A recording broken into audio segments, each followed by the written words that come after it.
Minister of State for Higher Education, Dr. Muyingo, JC Muyingo, came out and I think was quoted as having said that phones have been allowed in schools. But later on, I think he said the issue is still being studied. But as schools, we certainly are of the view that we are not yet ready to have students with phones in the school.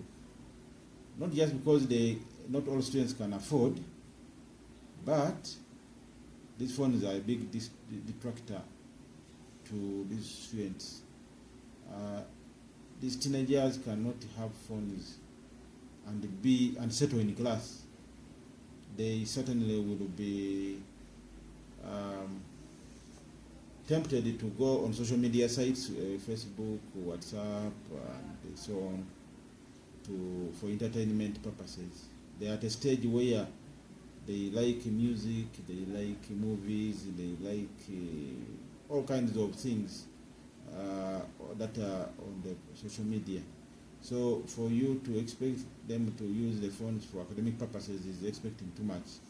I think if we want to use ICT in education, like the new curriculum says, we can empower the schools. We can have these ICT facilities in the schools in form of, say, computers or laptops, or even if we were to use a phone, but we can use a phone in conjunction, say, with the projector, so that the class can have one phone connected on a projector, and the students can demonstrate, or the teacher can use the phone projected on the wall to demonstrate whatever it is that they want to demonstrate to the students, so that we leave the usage of phones to at home, where the parents can probably put more emphasis. We are also aware that we have been conducting online lessons during the lockdown, but we did advise our parents and students that when school starts, they should keep their phones at home and only use them outside school hours to do their research.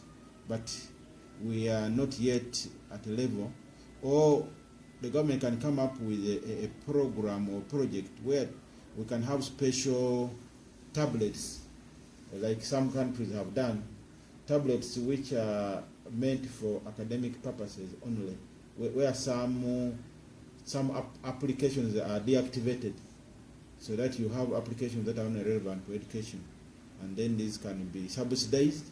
The government can subsidize them, like in some countries, and these can be bought by parents, so that the students can make use of them.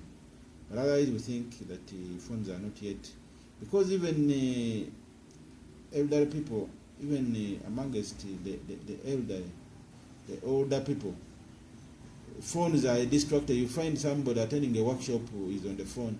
Somebody is in a seminar, is on the phone. You find somebody is at work, is on the phone, is on social media, is on email, is on WhatsApp, is on Facebook, sometimes not doing work. That's why we need to prepare properly before we can allow students to have phones in schools. And I think we should study the phenomenon a little longer before we allow the phones. And the new curriculum is now in Senior 2, and these current Senior 3s are the last group that we are going to have sit exams under the old curriculum, and we have been preparing them psychologically. And also the Senior 2s and Senior 1s are going to get, for the first time, report cards under the new curriculum, which are so much different from the old reports in terms of assessment. So we are now implementing what we call a dual curriculum. We have the new lower secondary school curriculum versus the old curriculum from Senior 3 onwards.